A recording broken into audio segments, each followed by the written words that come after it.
1870s, government agents established a reservation for the Mescalero Apaches in southern New Mexico. The Mescaleros had been moved to different areas around New Mexico prior to that time, but the people campaigned to return to the Sacramento Mountains. The Mescalero Apaches believed that White Mountain, now called Sierra Blanca, was the area where the Creator had given them life, and so it was the chosen place for them to live. The Mescalero Apaches still live in this area of Otero County today, where a sacred way of life and cultural traditions are still strong. Why do you think elders are important? As a member of the Mescalero Apache tribe and having lived all my life here on the reservation, I truly see the importance of an elder.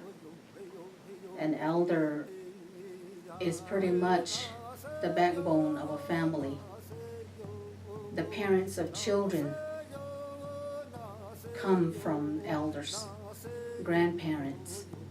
They are referred to as grandparents. Why do you think elders are important? I think they're important because they have history of what they learned and they got to pass it down to the newer generations so we can learn and keep the language and culture and everything going. Pass it on through generations and others.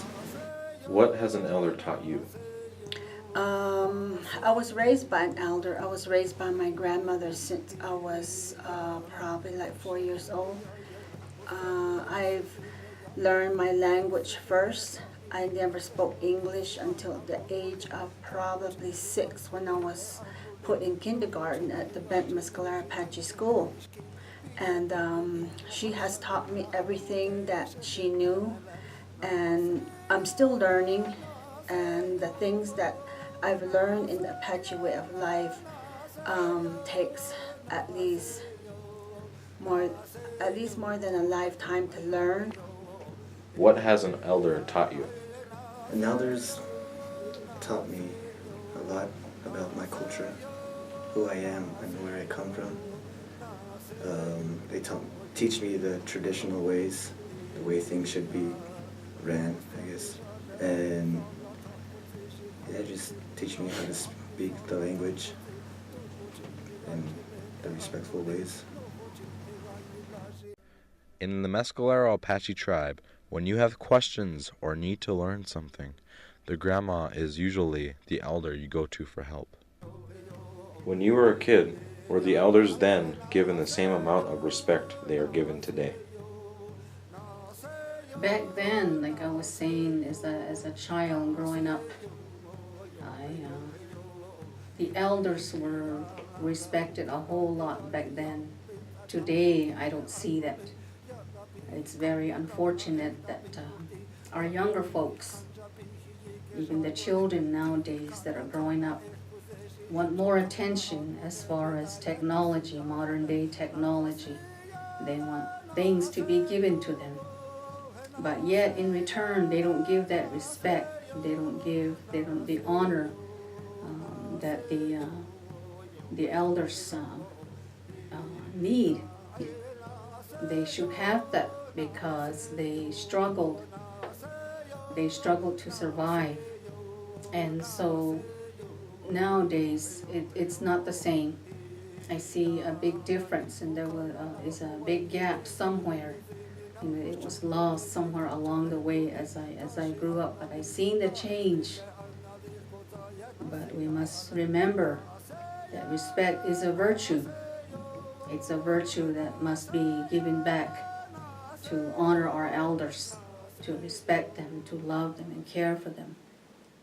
When you were a kid, were elders then given the same amount of respect they are given today?